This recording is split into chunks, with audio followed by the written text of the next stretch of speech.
Cuando nos asaltan las dudas, consultamos con ellos. Nuestros especialistas. Menos es más. Te presenta al invitado de hoy.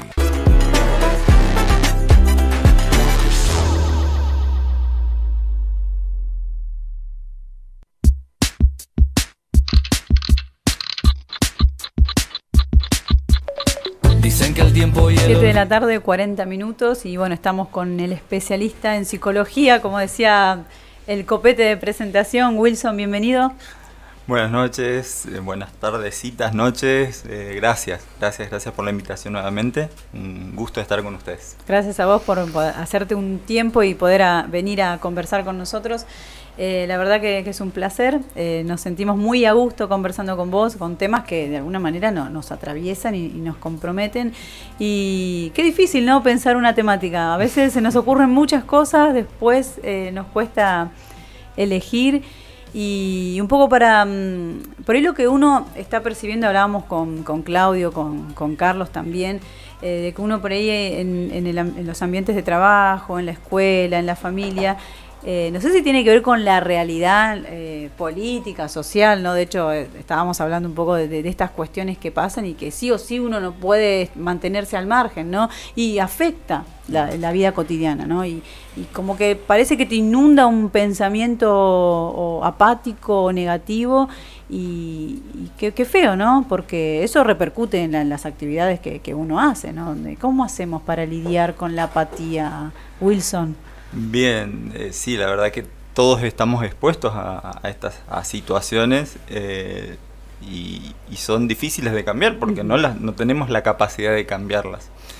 Sí, pensando un poquito desde la psicología, puntualmente desde la psicoterapia cognitiva, planteamos de que lo que sí podemos cambiar son nuestros pensamientos. O sea, nosotros decidimos de algún modo cómo vamos a pensar a una realidad o no, digamos. Y esa es la parte que sí nosotros podríamos estar cambiando. Si cuando hablamos de nutrición o de alimentación decimos que somos el resultado de lo que comemos, en psicología cognitiva decimos que somos el resultado de lo que pensamos, de nuestros pensamientos. Y que nuestros pensamientos van a determinar a su vez nuestras acciones, nuestras actitudes, nuestras respuestas conductuales hacia una realidad. Entonces, realidades fuertes, realidades que nos afectan, pero nuestros pensamientos están siempre a nuestra merced. O sea, nosotros los trabajamos, los podemos modificar, los podemos decidir. Hace un tiempo atrás hablamos un poquito de resiliencia y creo que este es un factor determinante. O sea, una persona que ante una misma situación que otro decide pensarla de una manera distinta. Y bueno, eso hace que uno afronte esa realidad también de otra manera. Así que la psicoterapia cognitiva, de la cual yo me nutro bastante en mi trabajo, sigue un modelo de programación de la información. De algún modo todos estamos programados por nuestras experiencias, por nuestra familia, por nuestra crianza, por nuestro entorno, a pensar las realidades de determinada manera. Pero también ahí es una oportunidad de reprogramarnos, de desprogramar aquellas cosas que vemos que no son funcionales. Hablamos de pensamientos disfuncionales muchas veces y bueno, dentro de esos pensamientos disfuncionales, los pensamientos negativos son unos de ellos. ¿Sí? Afecta el entorno, ¿no? El entorno tiene que ver mucho porque con la cuestión de cómo uno piensa. Sí. Sí. ¿O tiene que ver más con una cuestión de la personalidad? Las dos cosas, digamos, porque la exposición a determinadas situaciones va a hacer a que a veces sea cada vez más difícil sostenernos, hacer ese trabajito de pensamiento. Uno va al supermercado, no se pone a charlar con que está haciendo la fila para pagar y lo que escuchás es negro, ¿no? En el ambiente de trabajo, bueno, los comentarios por lo general son negativos, ¿no? Y eso, de alguna manera, es como que uno se le pega a esa cuestión. Por eso lo pensábamos y lo traíamos. Recuerdo que puntualmente en la pandemia, una de nuestras sugerencias como terapeutas era buscar información por un ratito, o sea, ponernos un tiempo determinado para mirar televisión, porque si miramos televisión todo el día, nos deprimíamos básicamente. Entonces, sin que esto tenga que ver con no informarnos, tenemos que informarnos, pero sí tenemos que buscar la forma de estar informados, pero no de sobrecargarnos de cierta información, porque muchas veces empezamos a mirar por la mañana y seguimos por la noche y damos con la misma noticia. Claro, se nos genera un panorama donde el mundo, o nuestro mundo es eso, digamos, todo lo que vimos durante el día. Entonces, que de algún modo cargamos información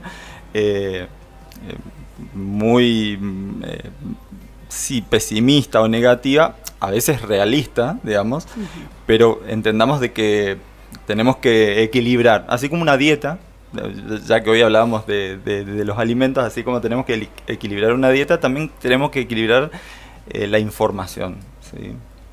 Por eso decimos que a veces personas que trabajan en determinados entornos expuestos a situaciones muy complejas o dramáticas necesitan sus espacios de corte, sus espacios de hacer otra cosa que sea muy distinta para justamente nutrirse de que la realidad y el mundo no es solamente eso que viven todo el tiempo.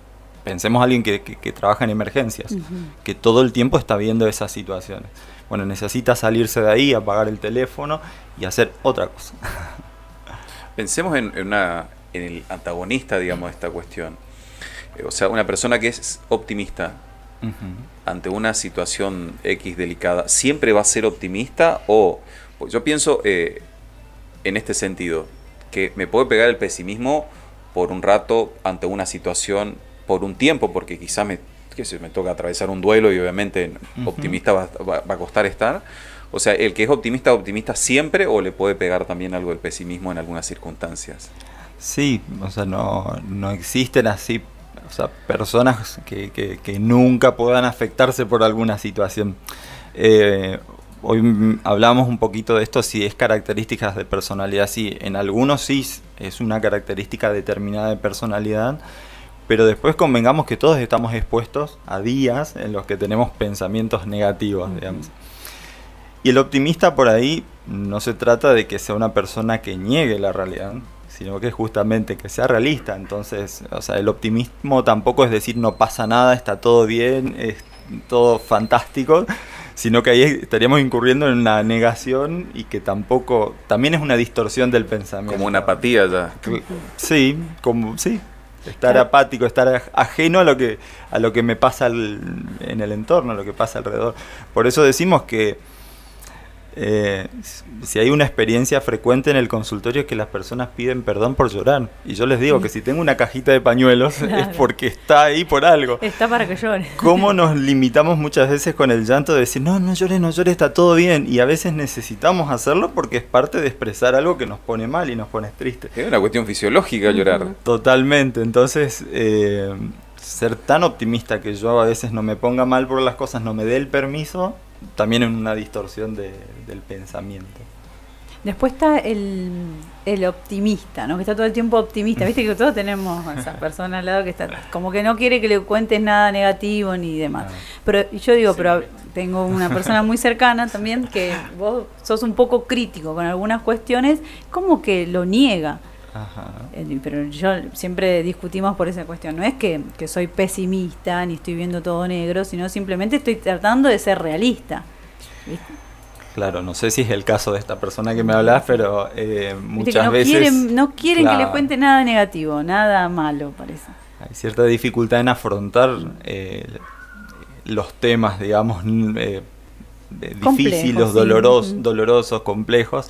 Entonces muchas veces optimismo se sostiene a partir de una dificultad de afrontar. Entonces una negación, ¿no? Una evitación casi de evito todo lo que me podría hacer mal o todo lo feo, digamos. Ajá. Y lo feo no se puede evitar porque es parte de la vida. Ajá. Wilson, pero ser crítico no significa ser exactamente pesimista. O sea, es bueno, o sea, uno tiene que tener un espíritu crítico. Totalmente. Frente a las cosas, pero no necesariamente eso significa que uno sea un pesimista. Eso es lo que por ahí pasa en este caso, ¿no? Claro, cuando uno por ahí ve de que eso empieza a afectar su estado de ánimo en general, de que empieza a ver todas las cosas ya un poquito oscuras. En psicología cognitiva hablamos de las gafas. Muchas veces tenemos gafas con las que vemos la realidad. Cuando nos damos cuenta que nos afecta a ese nivel, ya es cuando nuestro espíritu crítico, llamémoslo así, empieza como a afectarnos. Pero no está mal ser crítico. O sea, se entiende, mientras podamos sostener un estado de ánimo medianamente saludable, digamos. Señales, por ejemplo, claro. Señales que ya nos está afectando ser demasiado crítico. Por ejemplo, ¿qué señales tenemos que estar alertas? Cuando de ser demasiado crítico. Sí, que no nos afecte, claro, que no nos afecte. Y cuando ya no podemos ver que también nos pueden estar pasando cosas buenas, cuando no vemos las pequeñas cosas que por ahí nos están pasando, qué sé yo, ahora medianamente estamos todos sanos acá en esta mesa y estamos pudiendo charlar. Entonces cuando ya esa información deja de ser relevante y solamente parece ser relevante aquello que no está bien, no funciona, no sale, es como... De algún modo cuando negamos las cosas simples de la vida, que muchas veces son las cosas que sí están y las cosas que ya tal vez que nuestra crítica empieza a hacer un recorte que nos hace ver la realidad solo a partir de eso, digamos. ¿Sí? Es difícil establecerlo en términos de diagnósticos. ¿Sí? Si siempre hablamos de que, por ejemplo, la depresión básicamente... siempre digo, se enferma nuestro pensamiento y se negativiza, o sea, todo alrededor se transforma en oscuro, es como que nos ponemos las gafas oscuras, digamos. Entonces cuando empezamos a sentir estas cuestiones, dejamos de tener ganas de hacer cosas, las cosas que nos gustaban dejan de gustarnos, nuestros intereses, nuestros hobbies, nuestras cosas, ya está afectándonos más, nos está afectando más de lo saludable, ser crítico, digamos. Ahí justamente te iba a preguntar, sé que no hay, creo que en psicología no creo que haya tips o consejos para una persona que por ahí es demasiado pesimista o que está a punto ya de entrar en un estado como si fuera casi depresivo, pero creo que hay cosas que se le pueden dar como un consejo.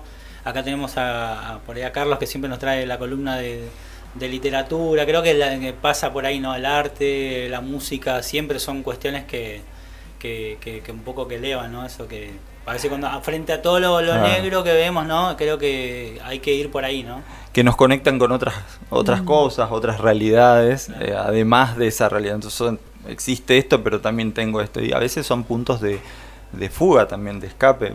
Vieron que a veces decimos, gracias a esto sobreviví de tal situación, estaba pasando por esta situación, pero no sé, la música o leer algo o la literatura o escribir me sacó de esta situación. Entonces también tener en cuenta eso. Ojo con esto de ser críticos, ojo en el sentido de que hay personas que necesitan hacerlo. Hay personas que como que se ahogan si no pueden hacerlo, ¿viste? Si no pueden decirlo. Entonces en ese sentido es un punto saludable. Claro. O sea, no es que ser crítico es malo, digamos, de repente alguien que está prohibido a criticar se deprime porque dice, yo viendo todo esto y no pudiendo decir nada y claro, buscar la manera en donde canalizar claro. eso, ¿no?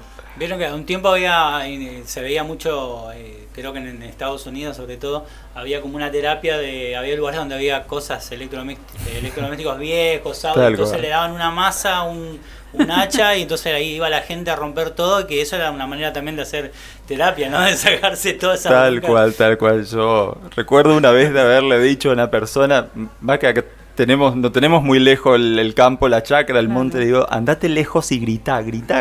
No, pero ¿cómo voy a hacer eso? Pero necesitas hacerlo, necesitas exteriorizar, porque a veces estamos como muy cuidados por lo que nos enseñaron de que se debe y que no se debe, y si bien no es necesario gritarle a alguien, pero sí a veces tenemos que decir, me da bronca esto, digamos, y bueno, tenemos que decirlo. Claro, está bien, entonces buscar el equilibrio en una armonía. ¿Les quedó algo por ahí?